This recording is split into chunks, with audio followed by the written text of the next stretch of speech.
Hello, and welcome back to another episode of the Burnt Pancakes podcast. I am your host, Katie Fensky, and today's conversation is all about the dreaded M word, not motherhood. We're talking menopause. Now, with so many women having kids later in life, menopause tends to come right on the heels of parenthood. As a mom who had her last at 39, this is a topic that's starting to come up in my circle of friends, and I'm starting to notice some body changes. And I wasn't quite aware that these could be signs of early menopause, or what I've learned is perimenopause. So today I'm having on an expert. I'm having on Adrienne Cotton. She is a mother of teenager twins. She's a woman's wellness expert and the creator of Master Menopause Now. Now, she's going to sit down and answer all of the questions I have about perimenopause and menopause. Because let's face it, the only thing I really know about it is from when my mom and my aunts were talking about it in the background years ago. And that's about it. So it's really such a great conversation to have. I was really honored to have her on because I think she sheds light on why this is happening in our bodies, why these changes are taking place, the science behind the symptoms that we're experiencing, what exactly is perimenopause and how long it lasts and when does it start happening, all these things I didn't know about. I also love that she's shifting the mindset into this dreaded phase that we're going to go through of shriveling up and drying out and something that we have to dread and changing it into this new stage that we're going through. And she's giving us 5 very doable tips on how we can navigate this phase and maybe and lessen some of these symptoms that we're feeling. So whether you are a new mom, whether you are kind of in the stage I am or older, this is a conversation that definitely needs to be brought up amongst women. And I am so honored to bring you this conversation. So please stay tuned for my chat with Adrienne. All right, Adrienne, welcome to the podcast. Thank you, Katie. Nice to see you and be here with you. I know this. I can already tell this is going to be a great conversation, just the few minutes we've been chatting so far. So why don't you start by introducing yourself? We know you're a mom, so tell us a little bit about your kids and what you do. I get choked up every time I talk about my kids. Aww. So, this is partly menopause, ladies, beware. It's partly because you do cry a lot, and there are reasons for that. But again, I'm Adrienne Cotton. I'm a perimenopause and menopause wellness coach and expert. And I have twin 16-year-olds. I had them when I was 40. Okay. Because I know you said your last was 39 and I was 40. Yes, and boy, girl, boy, girl, William was 2 minutes before Rachel. Aww. And they're amazing and awesome. And as you know, it's the best job ever. Yes. They really are. The hardest thing I'll ever do, but like I would not change it for the world. So amazing. Yeah, for sure. So teenage life, like they're going through a lot of changes, but you're also going through a lot of changes. Yes, there's a lot of research on that too, about a mom who is going through perimenopause or menopause and a daughter in puberty. There's a lot of literature on that. Fascinating. Yes, so being in a household like that can be quite a challenge. But if you have your tools that I will teach you today, you'll be in better shape. I like it. We could describe it as fun. Because part of why I was super excited to talk to you today was when, like, I remember hearing about menopause when, my mom and my aunts would kind of like throw out jokes about it. But other than that, I don't know anything other than like the dreaded menopause. But it's something that's going to happen to all of us. And maybe we can go about it in a way that we're not dreading it, but it's kind of a new phase, a new transition. And I hope you can give us tools on how to minimize the symptoms that people always complain about. I sure can. Happy to. Okay, so I'm going to go through the basics because what I said to you earlier is I don't know hardly anything, but I am one of the moms that had kids later. So right after parenthood, all of a sudden menopause is like knocking on your door and you're like, I still have little kids. What's happening here? But it's starting to come up in my circle of friends and people I know. Things are being said. And I'm like, this is something that I think I need to learn more about. So Yes. I've heard of perimenopause and menopause. What's the difference? Well, perimenopause is the transition for women when you're transitioning to the phase of life where reproduction ends, when you are no longer able to conceive a child. Okay, so So peri is before.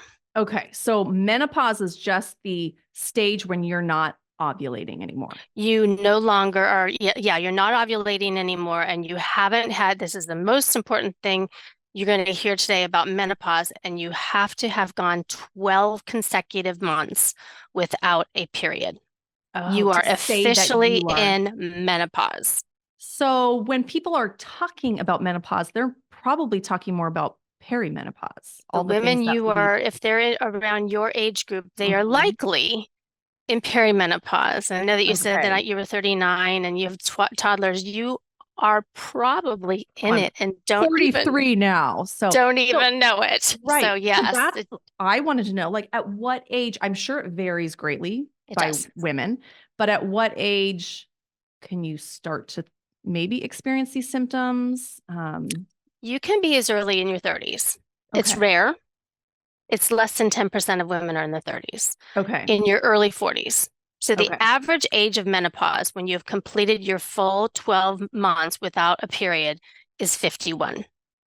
Oh, Okay. interesting. Okay. That's the average. Okay. There's a lot of, there's a lot above and a lot below, So you younger and could older. have like a month where you have a period and then 3 months and then have Yes. one, and you're technically kind Oh, of not only could prolonging. you, it's more likely.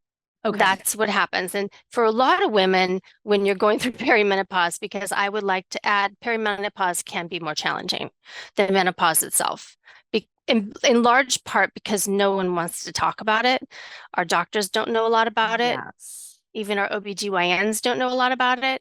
And therefore, there's this big hush hush mystery shame sense when you start talking about it. And so we just don't talk about it. But Right. a lot of times, and the symptoms can be pretty challenging. Not fun. Yeah. They can be not fun. However, if you know it's coming, like so many of your guests will, you'll Hmm. have some signals and you'll have your tools. Okay. And then in your early 40s is perimenopause, Okay. So typically.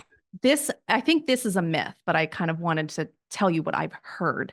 Um, Yes, Women who are healthier or more fit will experience this later in life or have less symptoms. Is that true or false? false. Okay. There are so many myths. I like to call them conventional wisdoms around menopause, and that's Mhm. that's one of them, Okay. unfortunately. But Yeah, and a lot of in a way, times it makes me feel better because I'm like, if I start experiencing this now, like, does that mean I'm like, I eat I'm terribly and I'm out of fit. shape? It's like we're all gonna go through it. You're going to go through it, and it can be you can follow your mom's lead, but you also it's possible that you don't. Oh, interesting.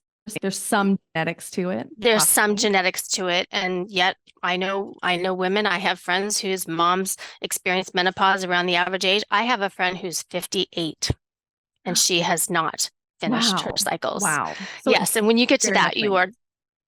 you are really waiting for it because you still Okay. have your cycle, and your cycle can be very irregular Right. and And that heavy. that does sound like the perk of going through menopause is and then I don't have to worry about that Yes, anymore. you don't. Mhm.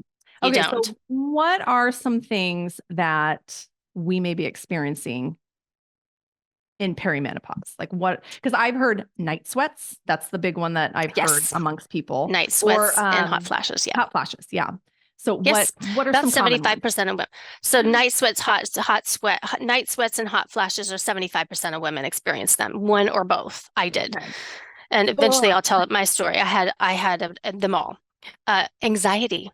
So what is happening, particularly with women in perimenopause and even in menopause, we are caring for younger children or caring for children. Some of us are caring for a team at work, and some of us are also and caring for elderly parents.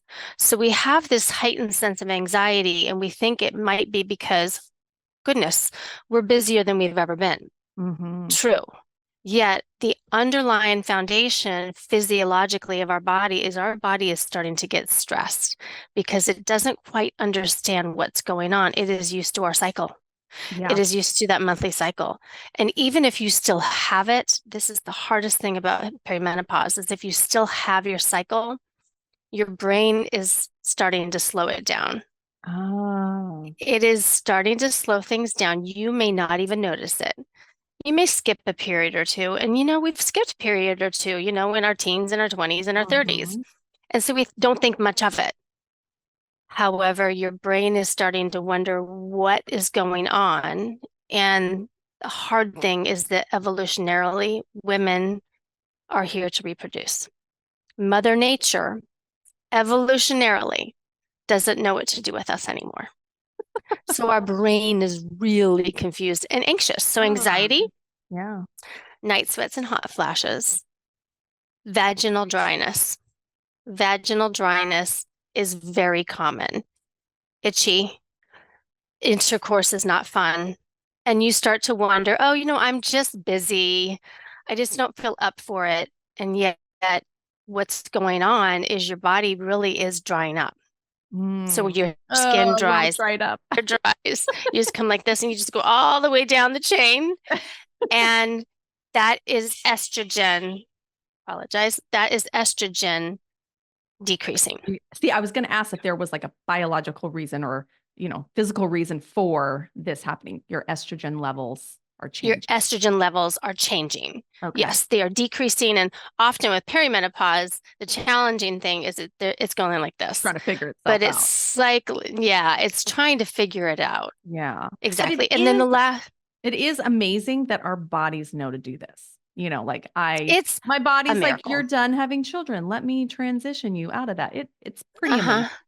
Yeah. It's pretty amazing what it's Not doing. And not then the night sweats, but the the body well, being it is charged. because, yeah, our temperature regulation in our brain is unable to regulate as well. Ah, That is why we that's get the hot flashes and the why. night sweats. Yeah.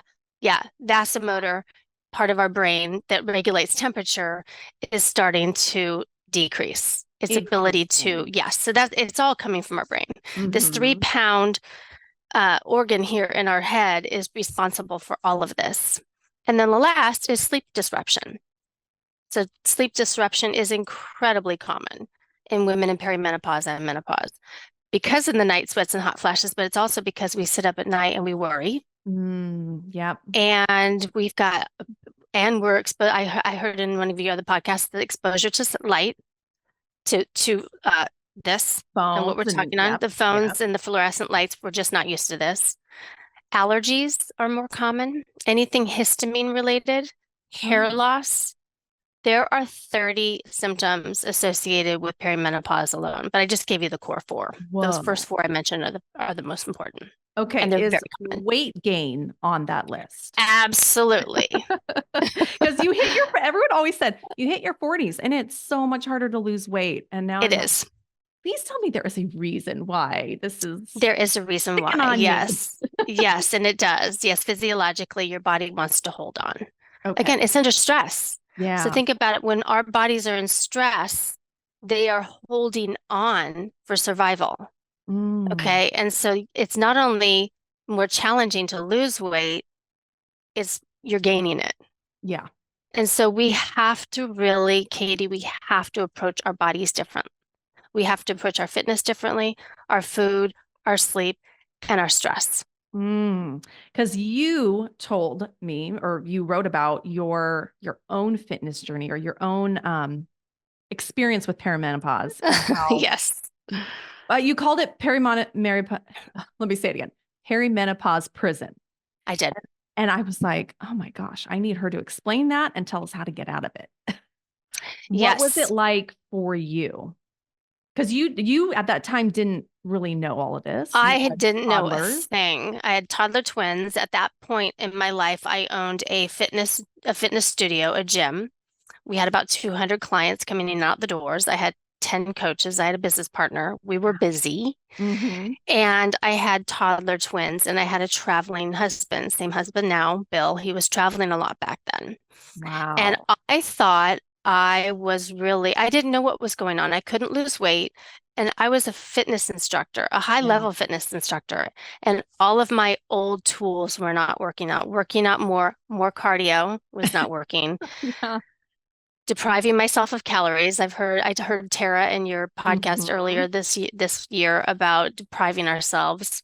I was doing all those things and my anxiety was so high and I wasn't sleeping.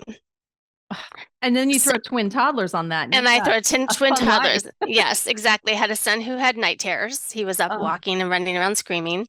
Yeah, wow. so it was a tough time, but I wouldn't be here talking to you Right. if I hadn't gone through my journey. God, I say that all the time about potty training. Had my first son been so easy to potty train, I would have Yes, never become a consultant and helped Pam. I would have just been like, oh, it's easy, just get it done.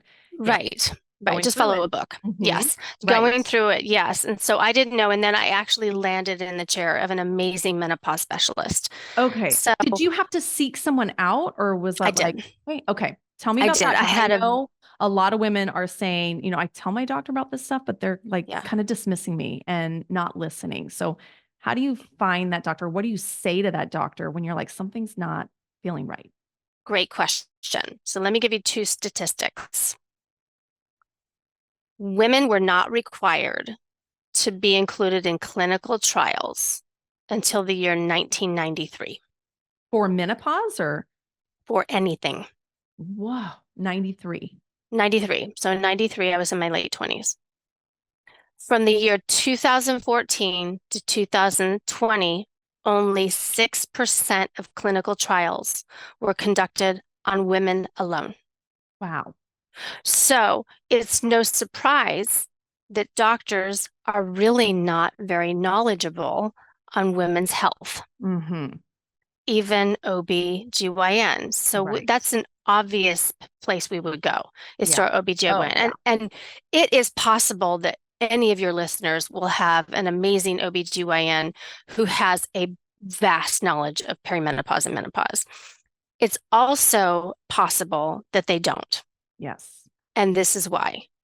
There Mm. were many studies conducted of OB/GYN medical students who were not schooled in menopause at all. They Wow. felt very uncomfortable. Wow. 75% of Wow. medical student graduates did not feel comfortable. Of OB/GYN, medical school doctors were not comfortable speaking to women about menopause. Mm. Wow. So This what you does do, remind me a little bit of when you have a baby, you do your 6 week appointment and they're like, you're cleared, you're good. But so many women are like, I've got pelvic floor issues that I would like right? addressed, but they don't Yes. get sent anywhere, help for that. Right, Yeah. right. So, and you get a variety of answers that are a lot of times women are given an antidepressant. A Oh, lot of times women are told, I was told, you'll get over it, just get through it. Well, perimenopause can last up to 14 years. oh goodness. I don't want to just get So over it. just get through Oh, it is goodness. really challenging. Yeah. So what you want to do is you want to find a doctor who is a menopause specialist. Typically, they are also an OB/GYN and they go Okay. to additional school. And there's a website that your listeners can go to, menopause.org, and that is where you can find local menopause specialists. Oh, interesting. Okay. Mhm. I didn't even know that existed. Yes, yes, a menopause specialist. I tell every woman approaching her 40s, find her or him now. Got it. So when you Mhm. go see a doctor like this, is there like specific tests they can run, or is it let's listen to your symptoms and we can kind of go from there? It's a little bit more of the latter, which is why I really enjoy that practice, is they're going to listen to how you're feeling. A lot of times that doctor, he or she will say, I don't need to do labs. You are Yeah. in the latter stages because of your symptoms. Some of them will ask for some labs and it's a blood test to Okay. see where your hormone levels are. Oh, But that's what I was gonna often, see if it's yeah, like hormone related it's testing. hormone related. They'll check Okay. your FSH, they'll check your estrogen, they'll check your thyroid. They're gonna check those things, but they oftentimes will say, yeah, we can do that, but I have a really good, because if they're a menopause specialist, they know. Hmm. And Now, there are a I variety, actually but do have a thyroid disorder. Is that something that mhm. could like wreak havoc on menopause? Yes. Yes, it can. Mm. Yeah. I mean, Yeah. I've been dealing with this all my life. Why not to deal with Yes. Why it not add to as I that? get older? Exactly. Yes. Yeah. Did you have a good I do. endocrinologist? Yes. Okay. Someone that I've been Fabulous. seeing for a while. So, and that was something Yes. like when I was pregnant, I had to be very conscious of that. So I'm Good. assuming I actually see him next month. I'm assuming like, hey, I might need to talk to him a little bit about how this is going to Do. change as the years come. Yes. Yeah. Yeah. And what are your tools and what are your options? Mhm, mhm. Okay, so let's say we see one of these doctors, we find Yeah. out, yes, we're in perimenopause. What are some things we can do to like ease the symptoms? Or is this something that we have to deal with? What are some things that can help with it? I'm a big believer in changing your mindset about your health and wellness at this point. I really believe that it's our time, Mm, period. This yeah. is your time. You're in this stage of your life where you're halfway. You can also say, this is the best. I truly believe this is the best stage. I will tell you, I turned 57 last week. Every year, I'm stronger than the year before. That is my goal. So, Yeah. number one, get strong. And I'm not just talking about physically strong, although I am crazy about women becoming really strong in their bodies. It's time to really take a hold of your wellness in a more holistic way. Society wants us to believe that if we follow this particular diet, also quick fix dieting, and if we follow this fitness craze or this fitness routine, that all will be well. That may be working for some women, but I am absolutely convinced it does not work when we're entering into perimenopause and menopause. We need to care for our bodies differently. I Mm, believe the foundation of our wellness as we're entering this phase and through the rest of our lives is our sleep. wow. Sleep Sleep, first. sleep first. Sleep is primal. Wow. Sleep is almost as important to our bodies as water. Wow. Because our first thought would be like diet and exercise. It That's would be. mm, Yes. And the fitness and the diet industries are multi-hundred billion dollar industries banking on that. banking on you believing that. Yeah. However, sleep is the foundation for your Mm. wellness. Okay, so I'm going through perimenopause. Is there like a recommended amount of hours to get, or is it what your body needs? And I also have children that wake up pretty early. And do you have any that wake up in the middle of the night? Occasionally. I'm finally past, well, the other night, yes, but for the most Yeah, part, we're past that like interrupted sleep stage for now. fabulous. Yeah. That Good has for been you. huge. Having a 4-year-old, my youngest is now 4, and it's like I do feel like we get sleep now. Like I can choose when I go to bed, and for the most part, I choose when I wake up. That is a lovely, it's almost a luxury. Yeah. So when we get 7 to 7.5 hours of uninterrupted sleep, our body has ample time to recover Okay. from our day.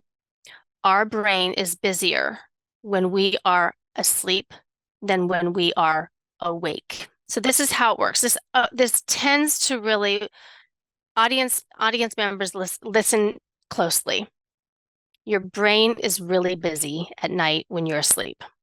We need to go through all of the sleep cycles 5 to 6 times. So our most precious sleep, a lot of women have heard of it, is REM sleep, rapid Mhm. eye movement. That's later in our sleep cycle. So we have these very distinct sleep stages that our brain needs to go through. Every sleep stage has its own distinct function. When we cheat that third or that fourth or that second, we are we're not going to get it back. So if we wake up between 1 and 3 in the morning, which is very common for women and men, Mm-hmm. that is cortisol. That's the high cortisol during the day that wakes us up between 1 and 3 in the morning. So we're losing out on really vital processes that our brain is conducting while we're sleeping. Wow. Well, that does make sense when you have little kids that are waking up multiple times a night. Like I never felt rested. Right. Well, I can tell though, like on nights when like one of mine had a cough one night, so I had to give him cough medicine. The next day, I'm off. Like I don't feel the same. Right. Right. And like one of your other guests said, it's true, we are hungry, or we are legitimately hungry. Our brains are hungry for sugary foods and carbohydrates. Mhm. However, that is why we need our sleep. It needs recovery from these busy lives we have, raising Mhm. children, possibly caring for elderly parents, possibly caring for teams at work, up and down. We're managing up, we're managing down. So we have a lot of recovery that our brain needs. And if it's not getting it, then we're losing out on that phase. And we're actually losing out on that unique function of the brain. Wow. So Yeah. sleep, sleep, sleep, Sleep, sleep. sleep, sleep, sleep, sleep is number one. Are you Okay. ready for number two? Yes. Okay. Right above sleep is stress resilience. So stress is everywhere. We are not going to avoid it. However, what we can do and what we do in our program is we teach tools that you can respond to it and not react to it. Mhm. Do you see the difference between the two? Yeah. Yeah. You can control somewhat some of the stressors we can't. We know that. Right. And that helps because we can accumulate some of those little stressors and the medium-sized stressors. If we are better able to respond to them as opposed to reacting, then of course our cortisol level is going to Mhm. go down.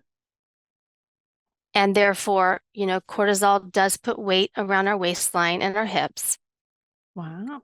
And then we're going to be more able to deal with the larger stresses that perhaps we don't have the ability to respond, but we'll have a better sense of reaction. Right. So it's the brain again. We're protecting the brain. My first two spokes of my wheel are really to protect our very beautiful and vibrant brain that we really need as we're going through the rest of our lives. Wow. Yeah. And I Hmm. like that you said that we respond versus react, the two Yes, differences. Because I very easily can have a stressor and then overthink things and make it bigger. And they say the number one like damage you can do to your body is stress. Like it that is. causes so much. So It does. learning how to I was just talking to a Yes. friend the other day and she's like, I don't know why. I was talking to the insurance company and I just like reacted like, ah. And then Okay, later I I've looked done back and I was that. like, it really wasn't that bad, but my initial like, ah. So having that mindset of like, I can handle this. Yes, and it's nice to have some tools because throughout the day, our cortisol level is supposed to be high in the morning. Our stress hormone, we are made primally to get up in the morning and fend for our families. And, primally, we're supposed to go hunt our prey and protect our Mhm. families. We're still primal human beings. And so in the morning, our cortisol is high, but our cortisol is supposed to slowly go down throughout our days. And then when the sun goes down, we are supposed to go to sleep. We are not doing that. First of all, we are not going to sleep at sundown, and our Mhm. cortisol levels are staying up all day. So this leads to poor sleep, which leads to increased Right stress, there. which leads to wanting to eat more or just gaining weight because you're adding more stress to your life. Yeah. It's that like And cycle. Like, it's a cycle. wow. It Wow. is. It is. So I would say start with your sleep, and my program does that. We start with sleep and then we move on to stress resilience because I like to say you can be resilient in the face of stress. We can. Hmm. We can. We Yeah. can stop, pause, breathe, and Yes. move. Yes. That's my sister-in-law the other day was telling me, I just, when something feels overwhelming, I just stop for like 10 seconds and breathe. And it automatically will just Yeah. kind of de-escalate a little bit. I'm like, Yeah, it really is. And at the hormonal level, I often wish we could see our brains at the time because mm, underneath the skin, our brain is calming. It's our serotonin hormone, a neurotransmitter that helps calm our brain. That's what's happening when your sister-in-law breathes like that. And yeah. she's taking the cortisol down and her serotonin is going up. And this is a very good hormone. We want to keep a hold of that. The good ones, the good ones. Okay, so Yeah. sleep and stress, lowering stress. Yes. What else? Yes. What else can we do?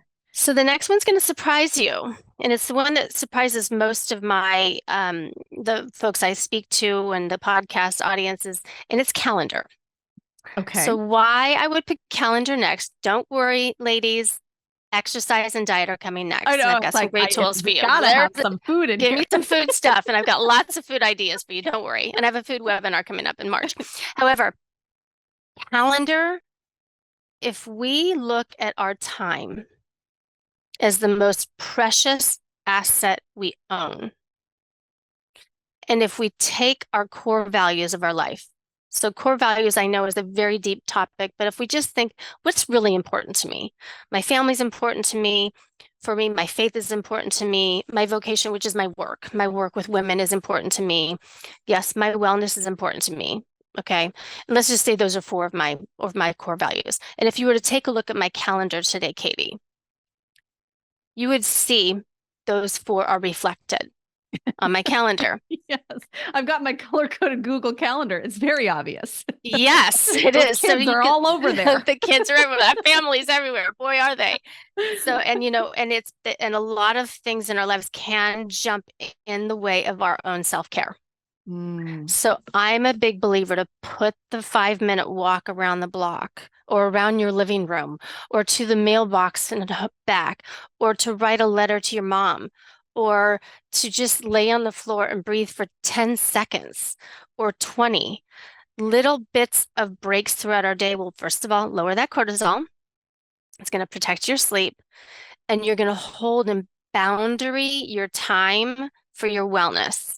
It's never going to be the same amount of time that you give to your family and to your work.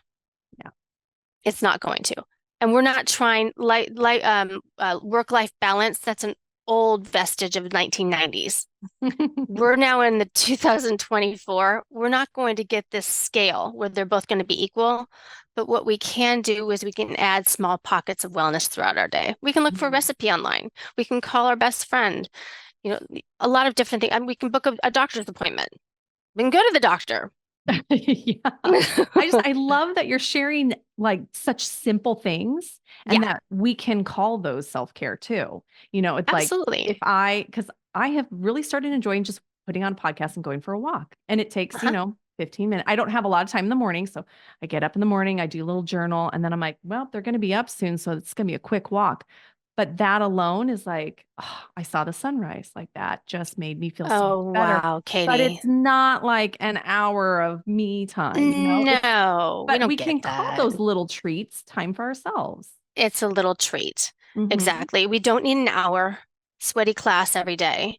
I What mean, we we used do, to be able to do that. We we just used to can't be able to anymore. do that, but Yeah. with limited time, I have even this week been practicing 15 to 20 minutes. I strength train most days, 7 days a week. So I've been getting 15, 20 minutes in between meetings or between pickups or whatever I can get it Hmm. into. And that feels just as good. And it has the same utility Yep. as that amount of time combined. Yeah. Yep. So the calendar is next, and it's really important to boundary our time because we get a dopamine, another hormone. We get the reward center hormone. It goes up in our brain when we help someone else. So we love to fix and help somebody else. Mm. Women, Does we're it go up when born we help fixers. ourselves? Like if we were to do something for ourselves, does it go It up? does. It does, but it goes up even more so when we help Mm. another. When somebody Okay. else needs us, it feels good to help someone else. But when we do something for ourselves, not only dopamine, but we get the serotonin. Mm. Yeah. Yep. And the Yep. oxytocin, which is something that most moms know about, that's the connection hormone. If we connect with another individual, that's really good for our brains too. So we're just working on ways that we can calm the brain and put that on your calendar. Calendar to me is everything. Calendar with most of the women who I've been working with for several years now, they will most of them will tell you calendar is everything. Wow. I know just Hmm. seeing like I'm seeing some friends on Thursday morning. I'm like, oh, I can't wait for that. Some Yes. non-kid time. That sounds Yes. And heavenly. so many activities would love to go in that space, Yeah. right? You can Yep. check your email, you can go market your podcast, you can do so many other things, Yeah. right? Yep. But it's a boundary around that time with your girlfriends that is so valuable for your wellness. Yeah. like protect that space. Yes. Yeah. Yes. Yeah. So you want to know my next spoke? Yes. Yes. Are we Okay. gonna be surprised or? No, it's one of the two. So movement. So Okay. I call fitness movement because I believe we need to move throughout our day as opposed to calling exercise. Exercise can also Mm. sound pejorative. It can. It can have a negative connotation to it. Yeah. It can. For many of us, it doesn't. But for a lot of women don't love exercise because it's associated with so many stories from our past that may not be positive. But Yeah. if I just asked you to move for an hour a day, 10 minutes between those two meetings, when you get up in the morning, walk the house for 5 minutes, walk your stairs, grab something heavy in your basement or in your living room and walk around, move throughout your day, squat 10 times between meetings. I have a client who does 25 push-ups a day. She Mm, figures out how to get them in, and that's she is pretty a good. very, very high level executive in Yeah. an international company, and she gets in 25 push-ups a day. So you Wow. get them in throughout your day, and then I really believe that strength training is everything this time of our lives because we're losing muscle and bone mass by the day. And Hmm. I'm not exaggerating. We are losing bone and muscle mass, so we need to keep it and make it stronger. And we So need you're our saying bones to like be weight, flexible. could you use body weight or? Body weight, Okay. any resistance be against a force. Okay. That is what I would say any woman needs to do now. So Okay. get really comfortable squatting, deadlifting, lift things up. I mean, don't let anybody carry your bags, carry your own bags. Pick your grocery bags up and carry them all in one hand for a minute and then carry them in another hand for a minute. That's more challenging than carrying a dumbbell. Dumbbells. Yeah. Well, Yeah. this sounds less like a chore and just more like something Yes. you do. Like It's just exercise something is you a do. chore. Mm. Yes, yes, we follow the rule of the neuroscience of habits. So we really do want to develop small habits because these little tiny habits, they attach to one another. So if I were to get up in the morning and I were to walk for 15 minutes, well, I might add in 5 squats every block. Why Ah, not? I'm out there anyway. And yeah. then if I add 5 squats for a few weeks, then I might as well just go down to the curb and throw in a push-up or two. And then I do my push-ups. And then over the course of time, maybe I'll do some step-ups. And then maybe I'll start walking backward and maybe I'll shuffle to the side. And all of a sudden, you've incorporated all this movement, but you started with the 15 minutes of the walk around your neighborhood, Yeah. The habit your stacking, right? complex. Habit It's stacking. habit stacking. Yeah, Yeah. I'm a big believer. I mean, obviously, it's hard not to be. The Hmm. science is there. Yeah. And look at our country, willpower and discipline. They don't work. We know they Yeah. don't work. Hmm. Does this have something to do with, they say osteoporosis when you get older Hmm. Hmm. and strength training helps with that? Does menopause kind of tie into that as well? It does. Yes, we lose bone mass. Yes, and that is no joke. We really need to preserve that. Unfortunately, women are more likely than men to fall. Mm, yeah. Women die of hip fractures at an incredibly high rate, much higher than most women would know. Wow. And what happens is women fall and they're afraid to go out. So then women die of loneliness Oh. because of a fall in the middle of the night from a UTI or from poor vision, both Mhm. menopause symptoms, Wow, the UTIs and vision. menopausal Really? vision. Yes, vision, Okay. dry eye. Yes, Ah, and you okay. do have, and we start to lose. Yeah, at around, it was for me about 50, my vision stopped. I stopped declining. But yeah, 40 to 50, I started wearing these guys for most night driving and Okay. reading. Yes, so strength training, I believe strength begets strength. The stronger we are physically, the stronger I am going to be emotionally and spiritually. I think they go together. Okay. What about someone who does not do any strength training right now? Yep. What's a good place to start?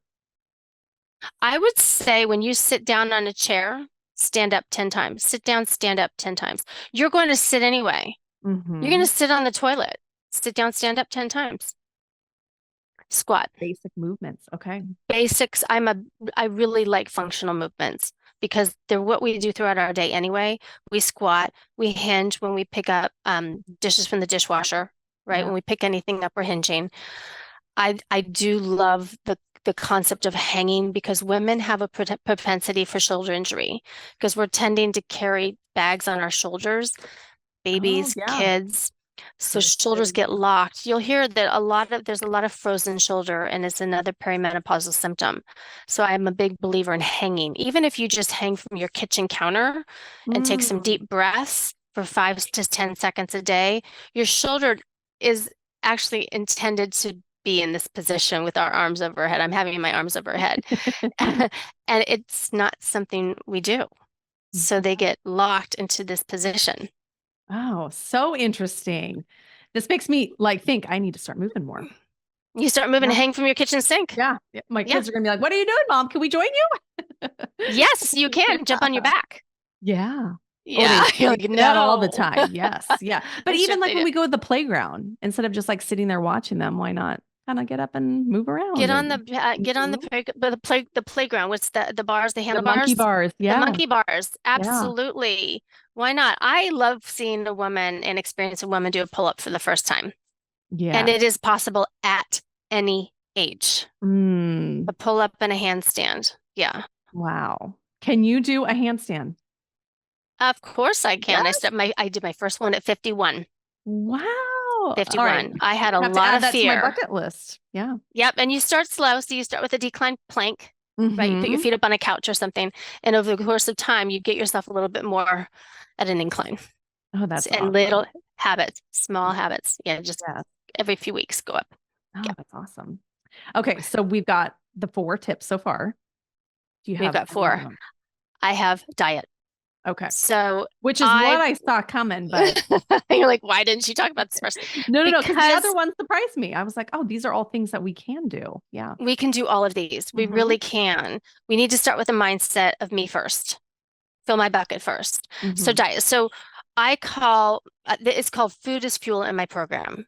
I want women to develop a healthy relationship with food. More times than not, women do not come into our program with a healthy or a fueling relationship with food. So I want to look at my body as my vessel to carry out all the amazing things I want to carry out in my daily life. If I look at my body that way first, I'm more likely to want to fuel it adequately. We need food Yeah. and properly. And I do believe we really need to focus on protein first. It's called protein forward. Interesting. Again, we're losing muscle mass, we're losing bone mass and bone density. How do we build muscle? We need to eat protein and more than most women believe they need to consume. Wow. Yeah. Yeah. Probably Yes. more than what's in my diet. Yeah. More Mine's than what I'll be honest, more than what's in my diet. I mean, I try for 100 grams a day. Superman, he's back. he's back. He wants some protein. So 100 grams a day. I do not weigh 100 pounds, but I do tell women, think about your body weight in grams of protein. And they'll get these big eyes. That's what your body can really take on without gaining a pound. Not one study, I'm going to use a double negative. Not one study has conducted over weight loss candidates who have eaten more, their body weight in grams has gained weight. They've Hmm. lost weight. They Wow. And I bet lose they're weight. full, like that fills them up as opposed to Exactly. the You carbs get that we full. munch on all the time. I mean, there's good, healthy carbs, but plenty of what's in my cupboard that my kids eat. It's just filling. Same. Just, Same. yeah. Yeah. And it's fine. Yeah, so we really do, and yo-yo dieting is a vestige of the past. Yo-yo dieting ruins our skeletal muscle. It breaks down skeletal muscle. So my job, me, Adrienne Cotton, I am trying every day to maintain my muscle mass, not only to live a long life, but also for my immune system. It regulates my blood sugar, it regulates my hormones. I feel strong. It gives me more energy. Muscle is, uh, there's a wonderful quote from Gabrielle Lyon, Dr. Gabrielle Lyon. She says, muscle is the currency of health. Huh. The more muscle we have, the healthier we Mm. are. Yeah. Wow. What's your favorite type of protein? I love lean chicken. My husband Okay. makes a great lime chicken on the grill. And I have just started to learn how to cook meat in a on a iron skillet Okay. on the stove. You know how they do it in the Mhm. fancy restaurants. Yes. I Googled it. I said, how do the fancy restaurants make that delicious filet or any kind of beef? And I figured it out, and it's really good. I love those too. But Mm. chicken, we make a lot of chicken in our house. So I have a bunch of chicken in the refrigerator. I can use that for chicken quesadillas for the kids. I can make a chicken sandwich for my daughter. I can have a chicken taco. You can use chicken for so many different things. Wow. Mm. Gonna look up some recipes. I mean, that's Yes, ma'am. You chicken's can, pretty much of a staple in our house, so we do a lot it's of that. really simple and it can take on the flavor of any sauce, right? You can Yeah. really make it into what you want. And Yeah. most kids like it, Yeah. Um, thankfully. okay, so we've got these tips going. Yes. How how did you actually get into this and what do you do for women? So how I got into this, I had a corporate job. I worked in politics for about 16 years on Capitol Hill. Wow. And then Okay. I had a big corporate job and I was not happy. So at the time, Bill, my husband, said, you've got to do it. My dream has always been to be in this wellness space. I grew up in Southern California, running Ah, the beaches of Newport Beach and oh, playing here we go. beach I'm in volleyball. Orange County. Yeah. You're in Orange County. Oh, you are? I am. City of Orange. Yep. You're the city of Orange? I grew up in Garden Grove. Oh, like miles, just a Girl, couple miles from here. I know. I know Garden Grove Boulevard, Chapman. Oh, oh my So gosh. anyway, I knew when I first arrived here in 1989 in Washington, D.C., and I noticed that individuals in the workspace at the time were not tending to their health and their wellness. So I knew from then on, I mean, 20 years later, Bill said, start your gym because I really got crazy about learning how to exercise right Mm-hmm. and how to fuel myself right back when I was in my early to mid 30s. So I started a gym and it was called Fitness on the Run and it was amazing. And like I said, we've seen at least 1,000 to 1,500 people come in and out of our doors. Of course, our first clients were from the political field. Okay. We always had somewhere between 8 and 10 trainers come through when we trained them in our methodology. We had a pretty serious methodology that we follow. We still do. But at the time when I was working with women, I noticed that they were working out really hard, having these sweaty workouts. They were eating the quote unquote The right food, diet. and they still did not feel good. Yeah. So I started to realize what I had gone through with my perimenopause. And oh goodness, they also were or are going through that. So I decided to close the doors of Fitness on the Run, which was a little bit controversial because we were very successful.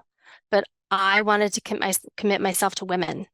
So Mm, I decided to work with women 40 plus, 40 years old and older, and work with them on these same issues of sleep, stress, calendar, food, and exercise. And so to pull that all together in a wellness package. So what I do is I do work one-on-one with some women, but what I really love are my small group programs. So women come in from all over the country. We meet over Zoom, 30 minutes at the time. We have a curriculum around that wheel that all of five of the spokes that I walked you through today. We talk about sleep. We give you sleep strategies, stress resilient strategies, calendar. It actually becomes one of the longer modules because women get really deep into carving out their time. mhm. And then food and exercise. So we talk through those in over Zoom, or if some women come in from here in this area, and then the next 30 minutes I train them. So we work out body weight and some resistance bands and some kettlebells. I love kettlebells. So or balls. Mhm. So I work them out for the next 30 minutes. I love that you are showing women at this age how to exercise because sometimes it can be very Yes, intimidating. Because it like is. I used to go to a boot camp, I loved it, but now that I'm getting a little older, I'm like, I can't do what I used to, and there's all those Right. young kids there, and I'm Yeah, like, it's intimidating it is to indeed. want to keep up but not be able to keep up. Yeah, Yes, yes. And it's a really beautiful community that comes together for the same purpose of being holistically well for themselves. yeah. So do It you really do is. Zoom workouts or is that for the people who Mhm, live? And oh, cool. That's mhm. awesome. Yeah, so it's live. So these are live groups. And I then you've got typically that gather, accountability. you've got the accountability. And interestingly, of the groups who are working with me now, they have become friends. So they Love that. correspond with each other outside of the group. Sometimes I'll, prompt them to do that. I'll encourage them, check in with your partner. They all have partners of, Mm-hmm. of the different modules, like a stress module, you'll have your partner for movement. And they really do. And so then they become friends. And it's a really nice thing. We are the result of the 5 people with whom Yep. we spend the most time. And if Mm-hmm. you're going to gather some folks around you now at this time of life, maybe a good idea to reassess your relationships and find people who also want to focus on their wellness. Yeah. Yeah. And I Yeah. love that you're putting together a group that can look at perimenopause and menopause in a new light and not Oh, a yes. you're gonna have to suffer, you're gonna No, be you shriveling up don't. and drying up. It's no, we can No. embrace the changes. We know why it's happening, which I Yes. think that was a big aha for me. It's like it's not just like something's dumped on you. It's like this is why it's happening. This is what's Right. causing it, and this is what we can do to navigate this phase. Navigate it and really to embrace it Hmm. because also we are wiser. We have more neurons that are going up firing in our brain with this phase than we did before. Oh, It's interesting. really cool. Cognitively, we Oh, have more brain power during perimenopause and menopause no way. than we did Well, I'm before. definitely going to tell my son and my husband that because my son just thinks, oh, mom, you don't know anything. Well, I'll tell Oh, him. yeah, you just wait. Actually, I am wiser right I now. am. Yes. No, Yes, you interesting. are. Oh, this is all so fascinating. I definitely want to go out and find a doctor now that I can, make sure Yeah. I'm going at this right. But if we wanted to get Yeah. in touch with you and learn more about your program, where can we find you? Adrien, Adrien, Cotton, Cotton, all one phrase, adriencotton.com. And my Okay. offering is my concierge small group, is what I spoke with you about, is that the group of women, and I would love to gather a group of women from the West Coast. I don't have any Oh, West Coasters, although my modern day friends, oh, because I that's went to where I modern, went. I you went did, there. of course you did. Did you So go I there? went to modern, I did. Yes. And I have some friends who've said, we need to put together a group with you, and I need to That's too get them going funny. too. So and it doesn't need to be in the same geographical Yeah. area because we'll be on Zoom.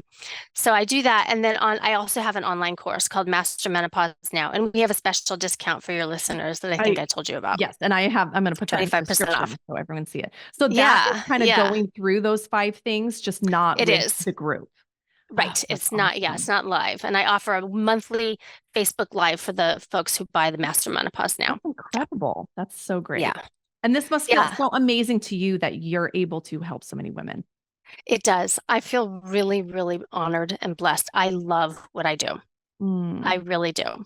Well, it shows. It definitely shows. Thank you. Well, thank you so much for coming on. I'm going to put all of your Katie, it was contact fun. information and people can reach out to you that way.